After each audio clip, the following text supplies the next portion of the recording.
You all. I've spent much of my career helping healthcare and sterile processing teams thrive under pressure. And not too long ago, leadership was seen as this top down role where the boss gave orders and the team followed. Here's the thing, that model is breaking down in today's healthcare and business environments, and teams are more diverse. The challenges you come across are more complex, and change is coming faster than ever before. I'm sure you're feeling it. Today, leadership is less about control and more about connection. It's about creating environments where people feel empowered to contribute, to problem solve, and to innovate together.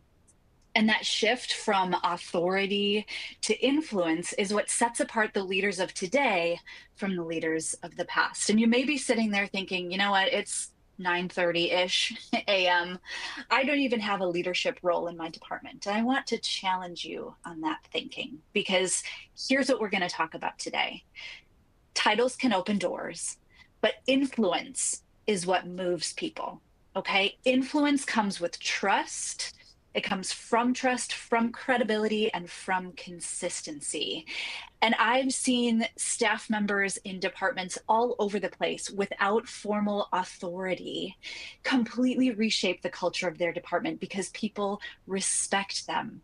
They respect how they carry themselves and how they treat others. That is the power of influence, and that is leading like you mean it. So, as leaders, we should be asking ourselves whether or not you have a leadership title or not. Here's what we should be asking ourselves: how am I earning trust today from the people around me? How am I helping others see possibilities that they might not yet see in themselves? Influence multiplies leadership in ways authority alone never can. What I've learned is this: leadership is not about titles. Leadership is not about the corner office with the great view or how many alphabet letters you can put after your name. Leadership is about influence. It's about resilience and courage in the face of change. And so today we're going to talk about what leadership looks like for the next generation. And here's what I also know: this next generation of leadership is a generation that isn't waiting for promotions. You're not sitting around waiting for permission to step up, but instead you're leading from every position that you hold. And you are the people I am here to talk to today. Here's what we're going to be focusing on. There are 5 key areas of professional development in sterile processing as I see it. I've been in the industry for about 13 years. Done everything from a vendor rep selling cleaning brushes and tip protectors. I worked at the HSPA headquarters in Chicago for a brief while. I was a clinical education manager at a healthcare company. And the last 6 years, I've been with Beyond Clean and Healthcare HQ, working with people in leadership positions and also brand new technicians who feel that urge, that pull to do something really big, really meaningful. So here's how I'm going to break this talk down. Okay. We're going to break it down into the basics, like what does professional development for the next generation of leaders look like? We're going to talk about overcoming obstacles. We're going to talk about the importance and the critical nature of influencing others and how that plays into your leadership role. We're going to talk about standard building blocks for leadership. And then we're going to talk about taking care of the leader, and that's you. Okay. So let's get started. Let's talk about the basics. Let me start with a question for you. Have you ever been to any sort of like Strengths Finder workshop? If you have, you probably remember those aha moments when you saw yourself described in a way that suddenly makes sense. Like all of a sudden, someone says a phrase and you're like, oh my gosh, that's me. It's really empowering to recognize the things we're naturally good at. And as busy healthcare professionals, we rarely get a chance to just push that pause button and reflect. However, when we actually do get a chance to stop and reflect, we get clarity about how we relate to the world and how our strengths can shape not only our work, but how they can strengthen our teams. There was one workshop that I attended where the leader began with a statement that made me completely stop in my tracks. Okay. She said, all strengths can become weaknesses without a healthy boundary to protect them. I think about that for a second. Every strength that you have has the potential to be a weakness without a healthy boundary to protect it. And she was right. Think about it. If we list our personal and professional attributes in two columns, our strengths and our weaknesses, which it's a really interesting reflection activity to participate in. We often forget that even our greatest strengths can backfire if they're not managed well. This workshop leader gave a really powerful image. She said, think about a fire inside of a home. Within the hearth, that fire provides warmth, that fire provides calm, and that fire can provide a place to gather. But if that fire escapes the hearth, it can burn the house down. And it turns out strengths are the same way. Without boundaries, they can become overwhelming to us and to others. And here's an example. When I went through a Strengths Finder workshop, I found that I am a motivator and I'm very positive. Okay. If any of you know me, you might be like, yeah, that makes sense.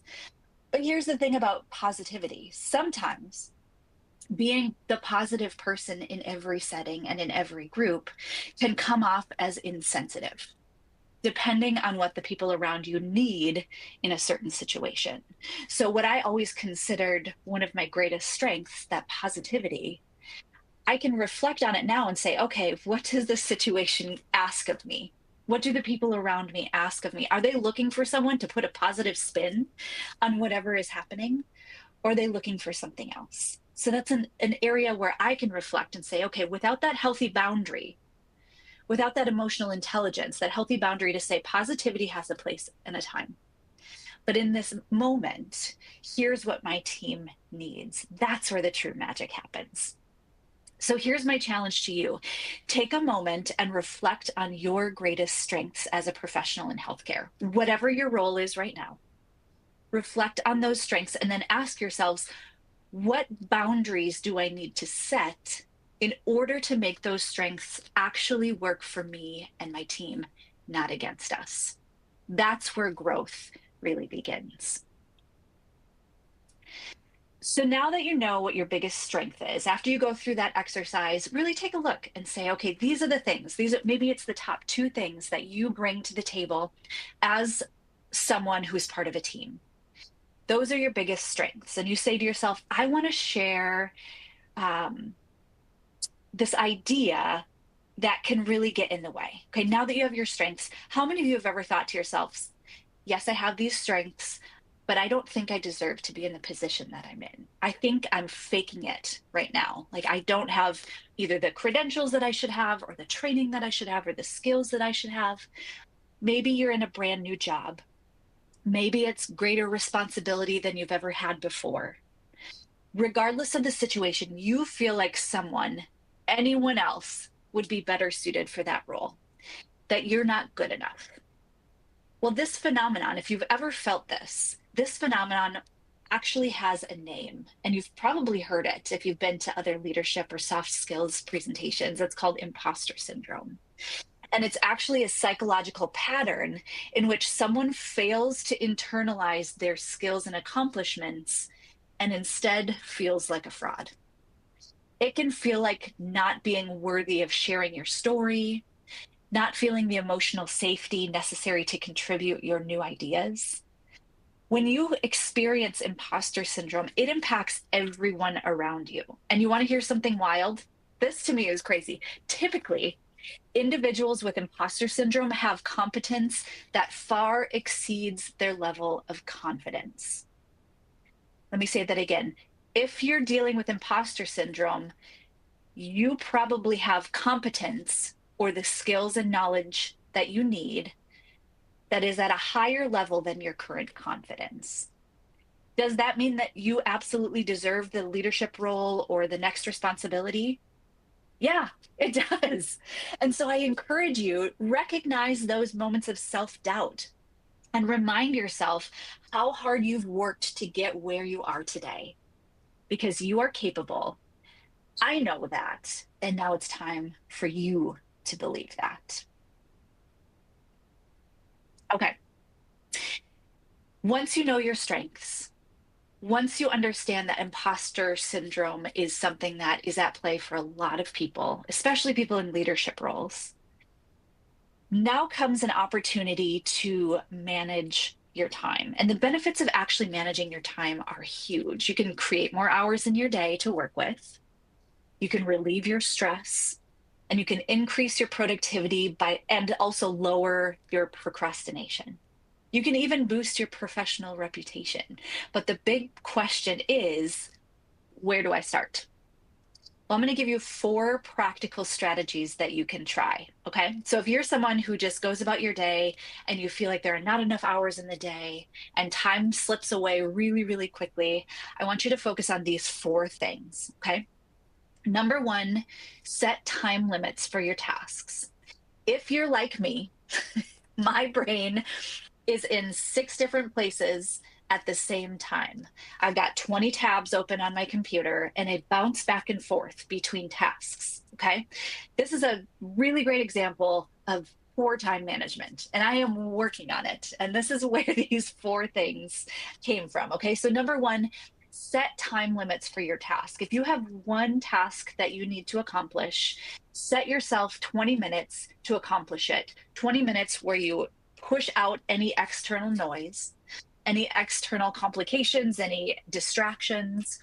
It's really easy to let a project expand and take more time than it actually needs to accomplish. So put that boundary around it because it forces focus. So that's number 1. Set a time limit for your tasks. Number 2, break big projects into smaller steps.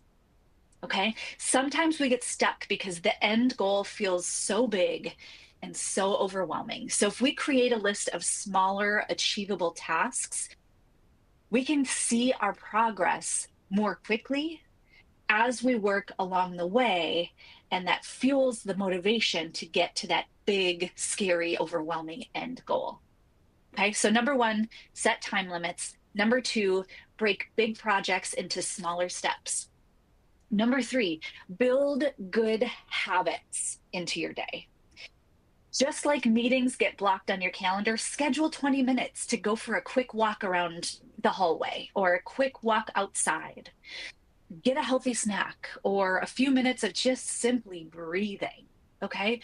Build good habits into your day. Actually schedule them for yourself. If you're anything like me, your calendar gets stacked meeting after meeting after meeting. And all of a sudden the day is done and I am absolutely spent. I didn't eat lunch. I didn't walk outside and get any sunlight on my body. I didn't do anything that was really, really good for me as a human. Okay. So building in those healthy habits and actually scheduling them into your calendar can help you build those healthy habits for the long term. Number 4, okay, use your waiting time wisely, whether it's waiting for a meeting to start, waiting for a call to come through, or even when you're standing in line.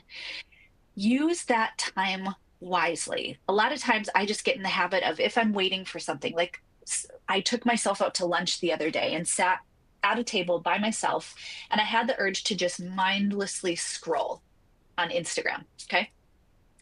As I was waiting and I was scrolling on Instagram, I was like, what else could I be doing right now? What else could I be doing in this waiting period that's not just adding to the noise of my day? So I turned off my Instagram app. I set my phone aside and I just looked around and I took in the environment around me and I let my eyes rest on whatever was pleasurable in that moment. I remember there was a big, beautiful plant in the corner of the restaurant, and I lingered on the details of that plant for a little while and I took a deep breath in. That waiting time can be really important to help build in those healthy habits. So don't let that waiting time just get lost to the busyness and the noise. Okay. In the healthcare world, in the business world, whichever world you're in, let's be honest. We've all heard the phrase, time is money. And that mindset often pushes us into this hustle mode where we treat time like it is this scarce, fragile commodity. But there's another way to think about time. It's to think about it as though it's the one resource that renews every single day. Every morning you wake up with more time. And that gift of time is your chance to learn something new, to take on a new challenge, or even to rebuild relationships with colleagues so that you can work more effectively together. Once we start seeing time as abundant instead of scarce, and one of the ways we can start seeing time as abundant is by actively engaging in time management, we release ourselves from that panic of, I'll never have enough time or I'll never be able to get this done. And instead, we'll be asking better questions like, how can I use this extra time that I now have because I'm really good at managing it? How can I use this extra time well? How can I make it meaningful? How can I do something for myself that's going to fuel my day? So here's my encouragement to you. You woke up with more time today. Okay. I know what you're doing with it for most of the day, and I am grateful that you're sharing it with me this morning. And the other speakers for today are grateful that you're sharing your time with them. But how will you make sure to not only share your time wisely, but also enjoy it? Okay. Little challenge for you for the day. The final piece of the basics that I want to cover is understanding the role of feedback. Okay, at some point, every one of us will need to either give feedback to someone else or receive feedback. And the challenge is finding that balance between offering constructive guidance and simply slipping into judgment. Here's something that I want to ask. Does anybody that you know on your team or at home, does anyone that you know fit this description? They are brutally honest. Okay, curious. Do you know anyone, and maybe it's you, that fits that description? Brutally honest. Here's something that I want you to consider. Okay, if you know someone who is in that category, if you would put yourself in that category, sometimes being brutally honest or saying things like it is without any regard for the energy of the people around you is simply inconsiderate, okay, and lacks emotional intelligence. So that's why I want to focus a little bit of time on giving and receiving feedback. Because if you're just letting the brutally honest things slip out without any regard to anyone around you and without any regard to the actual delivery of the message, you're just not going to get your message across the way you want it to. Okay. I know sometimes the best laid plans and the best intentions can flop based on delivery. Okay. So here's something to consider. Before you give someone feedback, regardless of what setting that you're in, I want you to pause and ask yourself, is this essential feedback for the forward movement of my team? Or is this preferential feedback based on what I personally prefer someone else should do? Essential feedback is tied directly to outcomes. Okay. Maybe a deadline was missed, or maybe a project is at risk.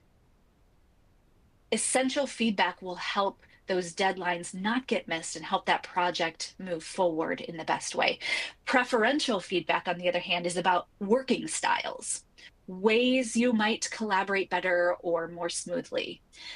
Both types of feedback matter, but they require different approaches. If it's essential, a more formal conversation is often needed. You can focus on specifics like things like timelines or outcomes or the impact on the work that's being done by the team. This keeps your emotion out of it and allows your colleagues to clearly understand what exactly needs to change. If it's preferential feedback, the tone can be more casual. The conversation can be framed around teamwork and finding better ways to work together. But clarifying which type of feedback you're giving, you'll actually set the stage for more productive and respectful conversations. Okay. So, how about giving constructive feedback? Let's be honest, giving feedback can feel really uncomfortable, okay? But it doesn't have to. Remember, when you're talking to other humans, your nonverbal communication is just as important as the words that you choose. That's why any sort of important feedback that you're interested in giving should be done face to face because tone, empathy, and body language all matter. When you give feedback, it's important to stay calm and stay grounded. A few slow breaths can actually keep you centered. Sometimes when we're about to give feedback that we're worried how someone else will take it, our heart starts to race, we get short of breath, we get really nervous. But it's important to just take that calming breath and speak with empathy. But be straightforward. Start by explaining why you're having a conversation and keep your words aligned with that purpose. Be sincere with your compliments. Okay. Everybody loves a compliment. And you've probably heard the term compliment sandwich, where you say one really good thing, then you move to the thing that needs to be fine tuned or fixed, and then you end with another good thing. These can be good sometimes, but when you tuck a critique between two generic positives, people are going to see right through that. So I want you to just be mindful that everybody typically sees a compliment sandwich coming, and it's sort of the power and the dynamic of the critique you're trying to give and the feedback you're trying to give can actually get lost. Use present examples rather than rehashing a long list of past mistakes. Okay, if you're trying to give someone or someone feedback in general, regardless of if it's positive, if you're trying to shift behavior, keep in mind that focusing on past mistakes and offering up all these examples of what went wrong in the past is going to take away from the present example and what needs to be done in the present. If you give feedback this way, it doesn't have to feel like, and it likely won't feel like, an immediate conflict. It becomes an act of support because one colleague helping another grow stronger and more effective is always going to be a good thing for your team. So let's talk about receiving constructive feedback, okay? I don't know about you, but when I receive feedback, especially when it's related to me needing to change in some way or do something differently, my nervous system bristles a little bit. And I've been working very hard on that, but I'm 40 years old and I am still working on it. Okay. So you're not alone, is what I'm trying to communicate. But here's how to receive constructive feedback. Giving feedback is only half the story. Receiving it can actually be even harder. Nobody enjoys hearing things they need to improve, especially when it's actually true. Okay. It's really hard to hear those things. But the ability to actually hear feedback without getting defensive is one of the most powerful skills a professional can develop in general, whether it's in the healthcare setting, the business setting, or even at home. And here's how to build that skill. First, really listen. Don't just wait for your turn to respond. Okay, so here's what I get stuck on. If someone's giving me feedback of what I need to change, I tune out a little bit and start thinking about what my response will be. Because I got to make my point. I got to build a case for why I'm not actually doing it wrong. Okay, that's something not to do. Okay, so actually listen, because if you actually listen to the person who's trying to give you feedback, you won't miss little nuances that they're trying to communicate. Listening deeply communicates that you respect the person that you're talking to, or at least respect the opportunity to move forward and progress together.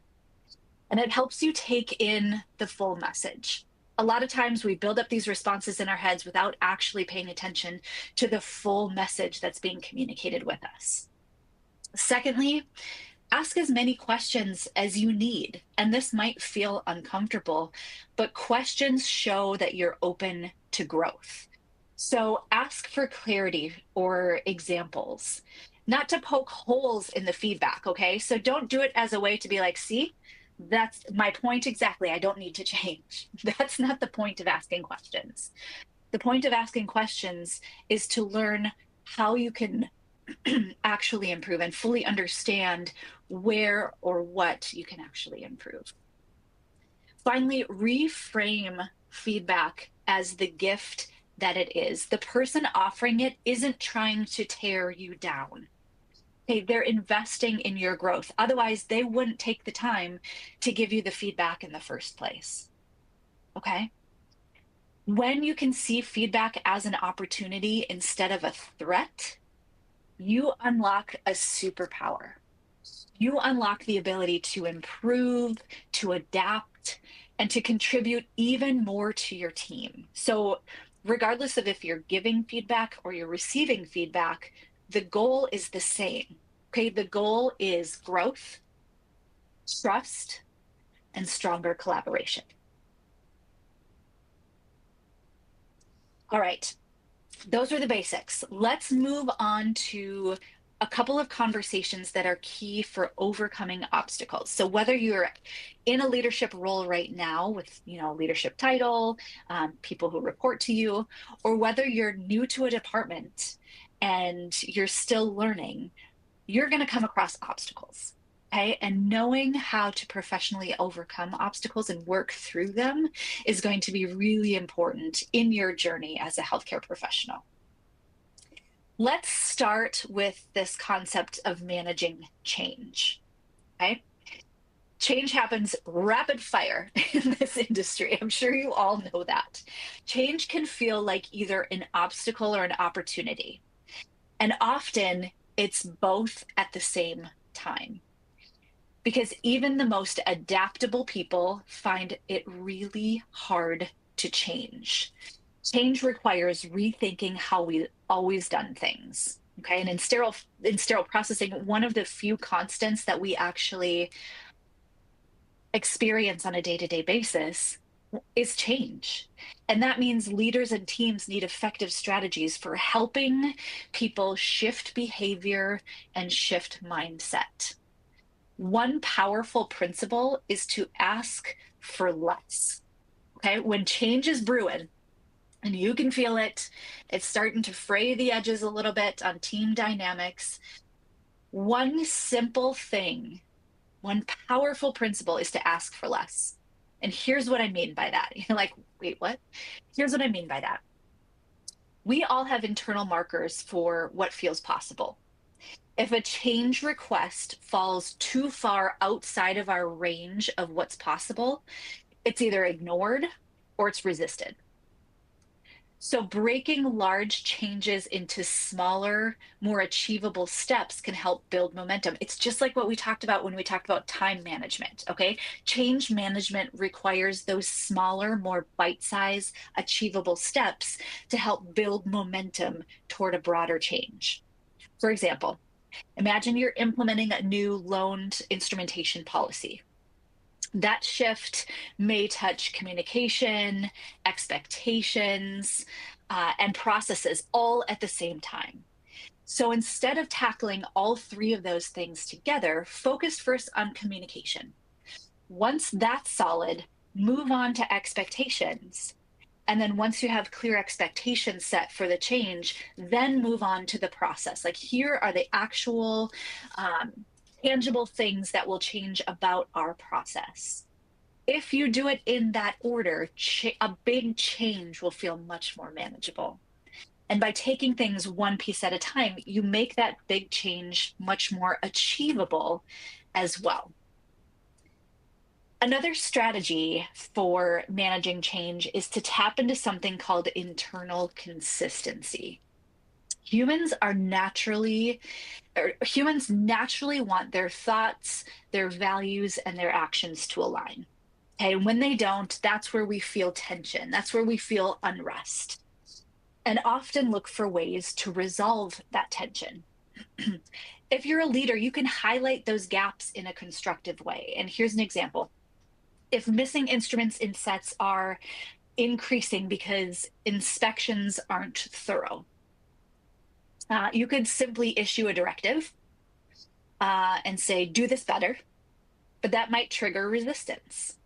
You could also take the path of creating awareness of the inconsistencies. Ask your team members who have had surgery, or invite a surgeon or an OR nurse to come speak about what happens to a patient when instruments are missing. Talk about the risks of prolonged anesthesia or disrupted surgical flow. Suddenly, that disconnect between what we know patients deserve and what we're delivering becomes crystal clear. That awareness can motivate staff to realign their behavior with their values, making that change feel less imposed and more like it's a chosen change. Of course, managing change also requires knowing how to set goals that you can actually meet. And let's be honest, goal setting can be tricky for all of us because things like excuses, or when we think we lack time, or simply setting goals that are too vague or too big often can derail our progress. So that's where the SMART framework comes in. You've probably heard of SMART goals before. It stands for specific, measurable, attainable, relevant, and time bound.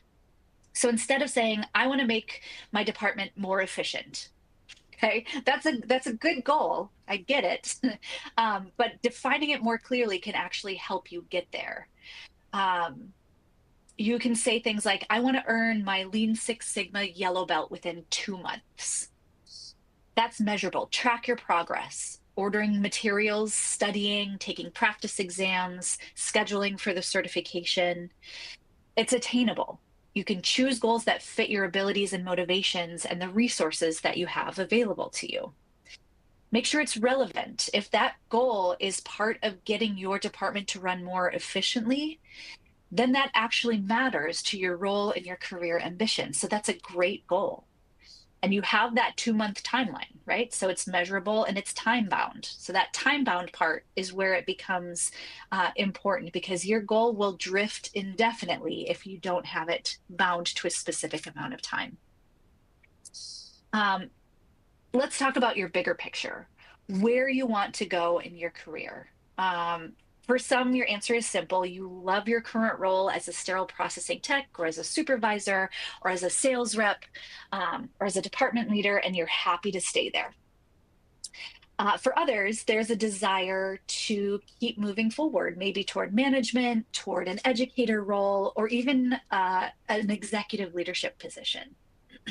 Wherever you are, mapping out your career ambitions is not just important, it's actually really, really fun. And you can ask yourself, where do I want to be in 1 year? Where do I want to be in 2 years? Where do I want to be in 5 years? And you can take these simple steps no matter what your answer is. Number one, look for training opportunities. Maybe there are formal programs, maybe there are certifications or self-study courses that can expand your skill set for the role that you want next. Value your current role. So yes, look for training opportunities, but keep valuing your current role, because the details matter, especially in healthcare. And the work that you're doing today is building the experience you'll rely on later. Okay. And then build your network. So look for training opportunities that are going to propel you forward. Value your current role. Don't forget about the important work you're doing now and the lessons you're learning now that will help in your next role. And then build your network. Surround yourself with people who are already on the path that you aspire to. Mentors and peers can provide insights, they can provide encouragement and opportunities that can accelerate your growth. So surround yourself with the people who are already doing the dang thing. You know, the truth is, none of us can arrive at our career goals by accident. Okay, none of us arrive at our career goals by accident. It takes vision, it takes planning, it takes intentional steps, it takes knowing the right people. But when you map it out, you can create a future that you can look forward to and one that you're prepared to achieve. All right, so back to overcoming obstacles. These are some really important things to keep in mind when we think about overcoming obstacles in general. The first one is admitting when you're wrong. God, that's hard, isn't it? It's really hard to do. As human beings, admitting when we're wrong is not easy. And often it's because we're afraid of looking weak, we're afraid of looking incompetent, we're afraid of losing credibility. The human ego is really, really powerful, and it weighs things like social norms and rules and expectations that actually protect us from discomfort. That's what the ego does. It's trying to protect us from discomfort. And let's be honest, admitting mistakes creates discomfort. Okay. But here's the truth: admitting when we're wrong is not a weakness. Let me say it again for the people in the back. Admitting we are wrong is not a weakness. It is a strength. I talk a lot about humility when it comes to leading intentionally in a lot of my 60-second growth spurts. If you've never listened to a 60-second growth spurt, it's on the Beyond Clean YouTube page. I've got a whole playlist of little 60-second professional development clips, and a lot of them have to do with humility. And humility means keeping our egos in check. It means remaining approachable. It means seeking solutions instead of finding blame. And sometimes simply saying, I'm sorry, I was wrong, far from diminishes your credibility as a leader. These behaviors actually build your credibility as a leader. People respect leaders who own their mistakes. People respect leaders who model accountability. And people respect leaders who prioritize solutions over saving face. That's what real authority looks like. Authority grounded in trust and grounded in the ability to remain humble and admit when you're wrong. Okay. Let's talk about confronting a colleague. Okay. Now that we all can admit when we're wrong comfortably. Just kidding. It takes a lot of work to get there. Let's talk about confronting a colleague. How many of you have ever been in a position where you had to confront a colleague about something that was either bugging you, that they were doing wrong in your mind, that needed to be improved? Maybe that colleague is a peer in the same role as you. Maybe it's someone who reports to you or that you report to. In a perfect world, everybody gets along. Everybody agrees on everything. Everybody moves in the same direction without conflict. We don't live in a perfect world. We don't. The reality is disagreements happen, and they happen often. And here's a little secret, okay? Don't tell anyone this. Actually, tell everyone this. You don't have to be friends with all your coworkers. You don't. You don't even have to like each other, okay? But you do have to find a way to respectfully work together. So when conflict arises, here are a couple practical things to make confrontation a little bit more constructive. Number one, ask for clarification early. Don't let shit fester. Excuse my French. Don't let issues fester. If you let an issue that you're having with one of your colleagues just sit and stew, like I can be a sit and stewer if I choose to be. And I can also understand that that leads to resentment, which is toxic in any relationship, including work relationships. Make time for face-to-face communication, okay? Ask for clarification early. If something's bugging you, bring it up sooner rather than later. Make time for face-to-face communication, because addressing issues directly is far more effective than letting gossip spread to complicate things, okay? And write it down. Not everyone thrives in tough conversations. I happen to. I love getting in heated arguments. That's something that I really enjoy doing. I like when my heart races and when I can enter into healthy conflict with people. Other people are like, nope, not me, never happening. I'm going to avoid at all costs. Here's what you can do. Just write it down. Writing down your concerns can keep your thoughts organized. And if it gets to be a situation where leadership needs to step in, it provides clear documentation. Okay. My daughter recently had a breakup, And her breakup consisted of this: writing a letter to explain why she was breaking up with this person, because she knew that the second she got face to face, that she would lose her train of thought, her thoughts would be incoherent, emotions would take over. And so she wrote it down and read the letter. And I was like, girl, that was brilliant. That was a really good way of understanding where your strengths are and where your weaknesses are, and keeping your thoughts coherent. And it turned out beautifully. She's happily single. At the end of the day, you can't choose your coworkers. Okay. You just can't, but you can choose how you engage with them. And by addressing conflict with clarity and professionalism, you will help create a healthier department for your team, and most importantly, for the patients you serve. And I will say this again: you do not have to like all of your coworkers. You do not have to be friends with all of your coworkers, but you do have to address conflict with them in a respectful, clear, professional way and figure out a way to work together. Okay. All right. Now let's talk about growing while juggling. When I was a vendor rep, I met countless incredible professionals who amazed me with their dedication. Many of them worked a day shift at one hospital, drove across town for a swing shift at another, still made it home in time to see their kids for bed, only to do it all over again the next day. I've also met people who work day shifts and night shifts. When do they sleep? I don't know. They didn't let me in on that little secret. Here are two simple but powerful strategies in order to grow professionally when you're already stretched thin. A lot of us are juggling a lot of things. Okay. Number one, I'm going to bring this idea back. Look for training opportunities. Ask yourself, which training opportunities will strengthen my current role and which will move me toward my long-term career goals? Because maybe one of your roles is the role that you need for income purposes, and the role that you have on the side is what you really want to grow into.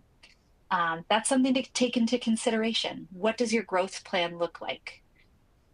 Even when your time is limited, small intentional steps allow you to keep sharpening your edge.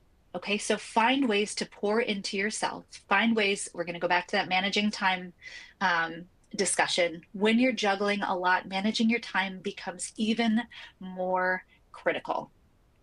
And growth doesn't have to wait for a perfect season in life. I don't know if you've ever heard this phrase, but I love it so much. Ready isn't a feeling, ready is a decision. So you're never going to feel ready for something. Okay. That's a decision you get to make. It can happen right here. It can happen right now. Even while you juggle so much in your roles that you have, you can continue to grow by being intentional with who you're surrounding yourself with and what you're choosing to do with the time that you are gifted. All right. Influencing others is a big, big part of growing professionally. I'm in no way saying that you should try to get everyone to think and believe the same things you do. That is not what I'm saying. Okay. But I am saying that what you do, what you say, how you say it, how you react have power. Okay. Let me say that again. What you do, what you say, how you say it, and how you react. And I'm going to change react, real time here. Respond, how you respond, those things have power. So I want to spend some time talking through ideas that will serve you when the opportunity to influence others arises. There are very few of us who can say exactly what we mean in exactly the way we intend in every conversation. Communication is tricky, but the good news is it's a skill that, like any other skill, you can work on. You can strengthen it. You can build it. Some people may seem naturally gifted with words, but the truth is effective communication is something that anyone can get better at. If you've ever wished you could be just a little clearer or a little stronger when you communicate, or a little more confident with your words, here are a few tips for you. Okay. Number one, know your message. Before you speak, ask yourself, what do I really want to say? And why do I want to say it? Because if that's not clear to you, it's not going to be clear to anybody else. Number two, keep it focused.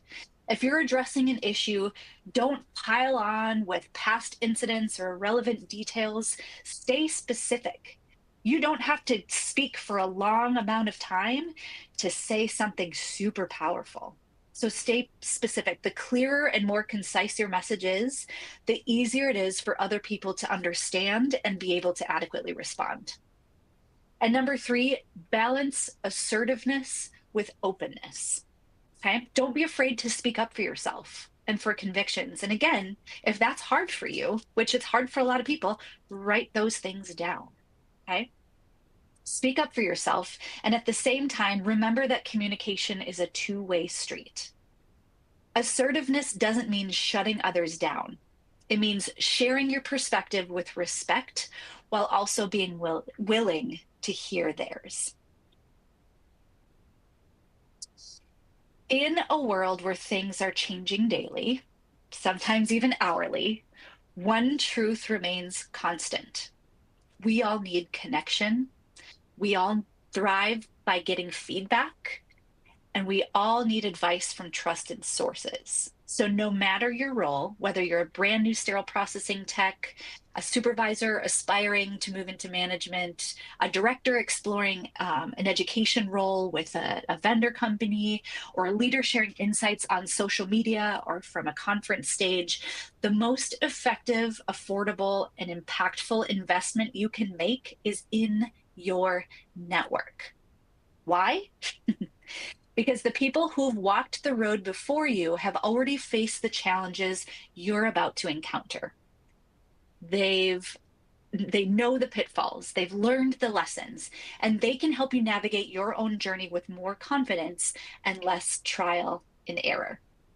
In nearly every stage of my career in healthcare, I've learned from and leaned on mentors. When I was a sterile processing sales rep, there was a woman named Rebecca who I worked for who pushed me beyond my own limits and showed me my potential, the potential that I didn't even see in myself. When I aspired to be a speaker, I turned to people like Bob Mars and Chuck Hughes and Michelle McKinley in the industry for encouragement and motivation. When I was a sterile processing tech, I looked to people like Lisa Wakeman, Marjorie Wall, for practical ways that I could become more effective and more invested in my role.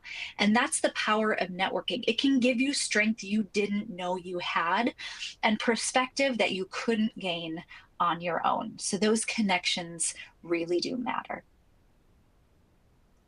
How we present ourselves also matters. And here's the thing, you don't have to be on a stage to be a presenter.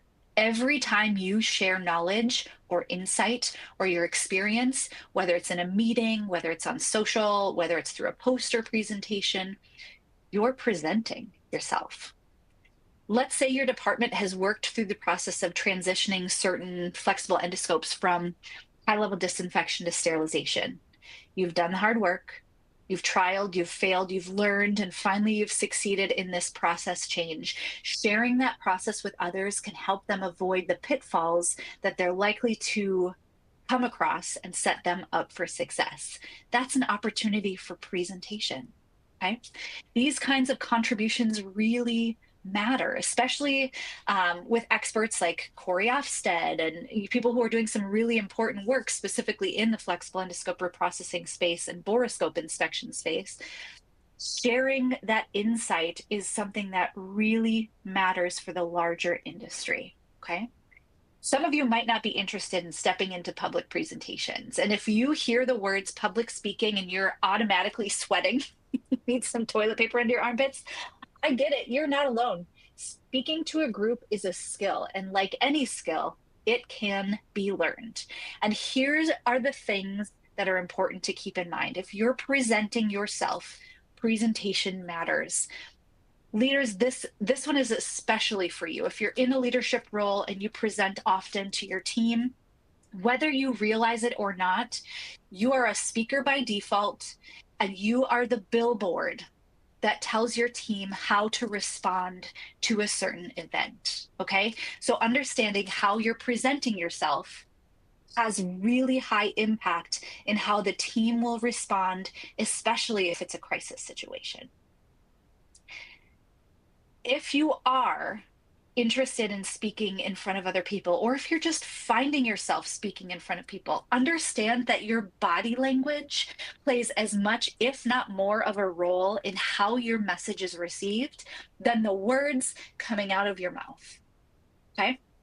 I could say random words right now that have no coherence whatsoever, but if I have this body language that shows excitement, you're going to mirror that as an audience. Okay? So if you find yourself speaking in front of people, at least pay attention. If the words are coming out kind of clunky, that's okay. Just make sure your body language is helping the words land. We've got some current leaders in this group and certainly some aspiring leaders in this group. And so this next section is for you. You don't have to be on a path to a leadership title. You can simply be on a path to leading from wherever you are. So this next section is for you. You've probably heard the phrase, well, somebody has to be the boss. But what does that really mean? And more importantly, what's the difference between being a boss and being a leader? A boss is someone who manages by giving directions, by demanding results, and by providing answers.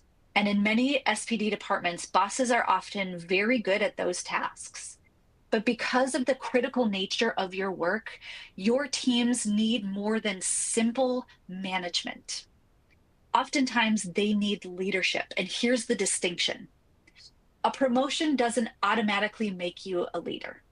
Okay, leadership is something you practice. It's a skill that requires self-awareness, that requires reflection, that requires personal growth. A true leader doesn't just direct, they coach, okay? They don't just demand results, they inspire performance. They don't just discipline, they mentor, they guide, and they invest in their team. The real difference between a boss and a leader comes down to priorities. Okay. A boss is often focused on control, on authority, and on personal success. A leader puts patients and their teams first, even when it requires humility or sacrifice or admitting that they're wrong. So here's the question for you. In your department, if you have a leadership title, are you functioning as a boss or are you functioning as a leader? Because the good news is you get to decide. Every day, every interaction, you choose which role you step into.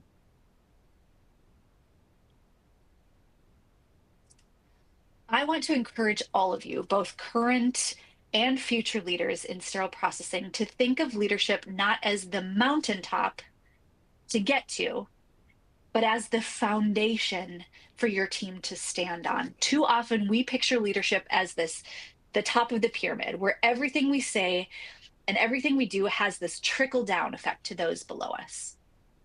The problem with that view is this: if you see yourself as the top, you unintentionally become the ceiling for your team's growth. If you're always above, then everything else has to fall beneath you. But what if we flipped that perspective? What if instead of the ceiling, you became the foundation? And as the foundation, you are the steady voice. You are the guiding light. You are the support that your team can stand on, the foundation that your team can stand on. From that position, the only direction that your team can go is up. So here's the reflection, okay? Are you lifting your team higher by being the foundation, or are you holding your team back by being the ceiling? Use this thought as motivation to position yourself as that base, the base that your team can rely on, lean on, and most importantly, build upon. That's not a lesser role. In fact, it is the most powerful position you can hold, being that base, being that foundation, because when you choose to lead from the foundation, you give your team the strength and the freedom to grow and excel beyond what they ever thought was possible. And that, my friends, is truly powerful in healthcare. So here's that humility word. I'm excited to spend a little bit of time on this, and I'd like to talk about what it means to lead with humility. Leading a team is both a privilege and a challenge. And in sterile processing, leadership doesn't just mean managing people. We just talked about that. There's a difference between a boss and a leader. It's not just managing people, it is that, and it's not just that. It means carrying the responsibility for the medical devices your team prepares, devices that patients rely on at some of the most vulnerable moments in their lives. Humility is a mindset. Okay? It's a mindset that allows us to put others before ourselves. Again, the base or the foundation instead of the ceiling. It's what makes us agile, it's what makes us self-aware, and it's what makes us purpose-driven. If you're leading with humility, it allows us to put others before ourselves. And leading with humility is not about appearing flawless or always having the right answer. It's not about being self-deprecating either and always taking a back seat. That's not it either. In fact, it does require vulnerability, the willingness to admit when you don't know, the willingness to seek input, and the willingness to commit to finding the right solution all has to do with leading with that humility. When you lead in this way, your reputation as a leader is no longer the focus. Your reputation is no longer the focus. The focus shifts to what truly matters, the safety of patients and the trust that they place in us and the trust that your team has in you. That becomes the main focus. You don't need to carry every answer alone, okay? But you do need to carry the commitment to get it right and the commitment to find the right solution. And when you invite your team into that process, when you listen and when you collaborate and when you problem solve together, you build trust and you strengthen your team's culture. Humble leadership may feel disruptive because it challenges the old model of authority-driven leadership, but that disruption can be so powerful.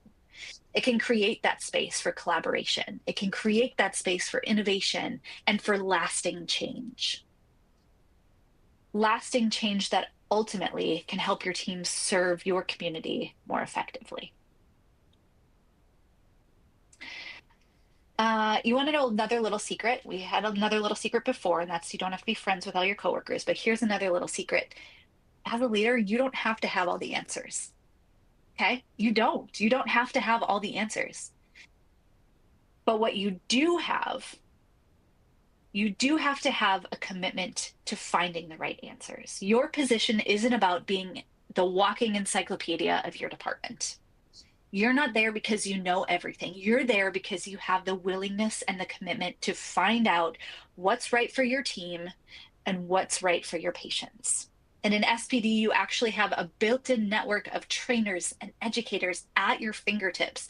They might not be employees at your hospital, but they know the ins and outs of your workflows and your devices better than most. And yes, I am talking about your vendor partners. Okay, we're at a CTech event. I'm going to give a huge shout out to the Censis Technologies staff, service providers, the support people who help you when you need it most. Because if you think about it, your team in SPD prepares thousands of medical devices, thousands and thousands, and many of those come from different vendors. There are vendors like Censis Technologies who have a vested interest in your success, not only because they want to make sure that instrument management is on point, but because they want to make sure that patient safety is also on point. They want your staff to handle devices correctly. They want your staff to be able to be efficient and effective. They want all of these good things for you and are here because they can be resources for you. So your leader in your department isn't the walking encyclopedia of the department, but they have access to the support people who work at these companies who are invested in your team's success. As a leader, you don't need to have all the answers yourself. What you can do is use your leadership role to advocate for partnerships with vendor partners like Censis who invest in education, who invest in training. That's not a luxury, it's a resource you and your staff deserve. And more importantly, it's something that your patients deserve too. Working in SPD and in healthcare in general demands a lot from us. It requires multitasking, making rapid fire decisions with life-saving implications, and managing and communicating with a wide variety of people. But at the heart of it all, it also requires the ability to prioritize. And let's be honest, sometimes that means prioritizing things that we'd rather not deal with, like conflict, for example. Many of you probably have heard of or even mastered the art of compartmentalizing. Okay. It's the mental practice of putting something aside, neglecting it, forgetting about it, or simply choosing not to think about it so that you can move forward. There's a way to compartmentalize productively. Okay. So I'm not talking about compartmentalizing for the sake of neglecting something or choosing not to think about it. I'm talking about compartmentalizing for the sake of prioritizing. It doesn't require a new process, but it does require a shift in your mindset.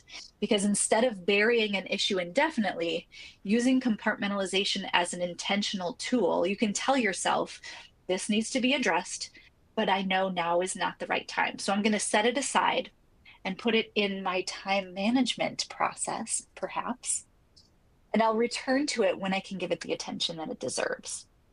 This shift can be really, really powerful because not everything is an emergency. Even though it may feel that way in the moment, not everything is an emergency. There are some things that are.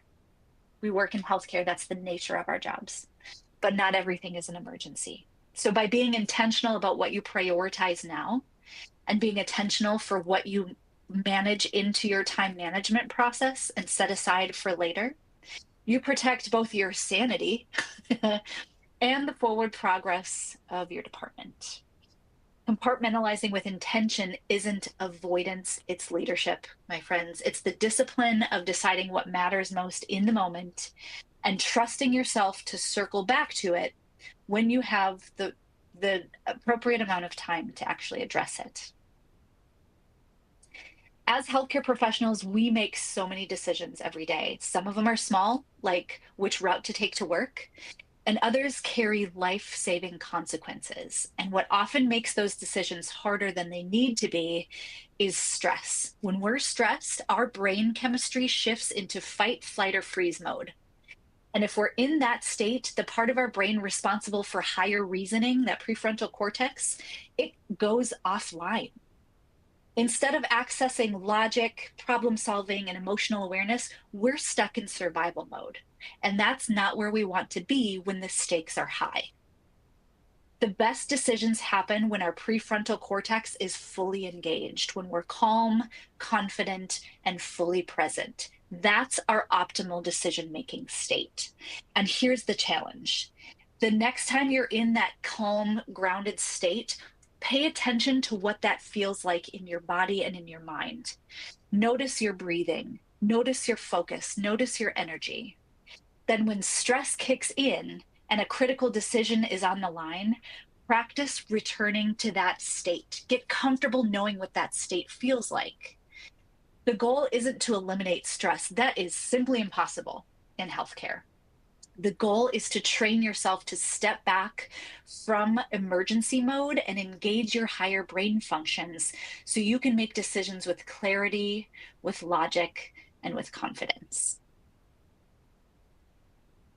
All right, I'm going to spend a little bit of time talking about taking care of you, because part of professional development is understanding when you have more to give and when you simply don't. As a leader or someone who aspires to lead, it's important to remember that taking care of you isn't optional. It is essential. Why, you ask? Because everything flows outward from you. Here's the reality: constantly giving without recharging comes at a cost. If you're drained, your ability to show up as a steady, supportive presence for your team diminishes. And whether you realize it or not, your team feels it. Think of your leadership energy like a battery. Batteries only work if they're recharged. If you never stop to recharge physically, mentally, and emotionally, your capacity to lead will run out.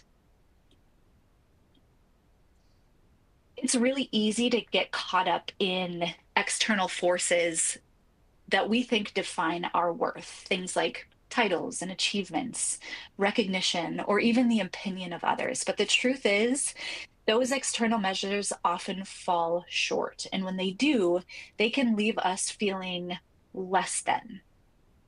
Shifting from working for worth to working from worth is incredibly important, regardless of if you're leading from a leadership position or leading from right where you're at. When you work for worth, you're constantly chasing approval, success, or recognition, and it's never going to be quite enough.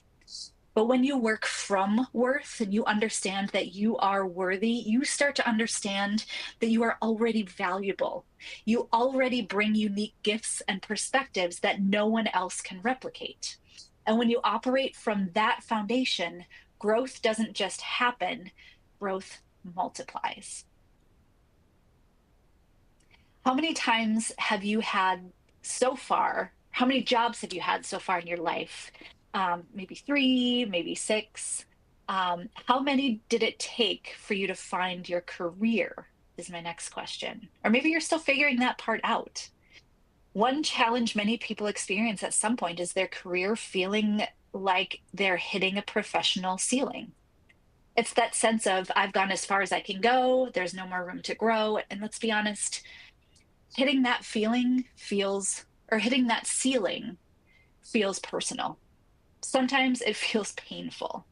But here's what I want you to remember: you are in a developmental process. If you're hitting a ceiling, it doesn't mean you're stuck forever. It means you're in a season, and seasons change. And the key to shifting your perspective, instead of letting that ceiling be the limit, is turn that professional ceiling into your new floor. That mindset shift of making this the professional ceiling you're seemingly hitting your new floor to build from, that can be wildly powerful for what comes next for you. No matter where you are in your professional growth journey, I want to encourage you to be intentionally present right here in this moment, intentionally present, not looking back on what you wish you would have done differently, not looking too far ahead at what may or may not happen tomorrow, but practicing being present right now. How do you feel in this moment? What's taking up valuable real estate in your mind? And most importantly, is it serving you? Because too often we get caught up in replaying the past or thinking we should have said something differently or done something differently. Or we get caught up anticipating the future that we forget to check in on ourselves here and now. The practice of taking a breath and being present may feel simple, but it can be powerful, because when you understand where you are mentally and physically in the present, you give yourself the ability and the permission to show up with more clarity, more calm, and more control. And you have that power. And it starts with being right here, right now.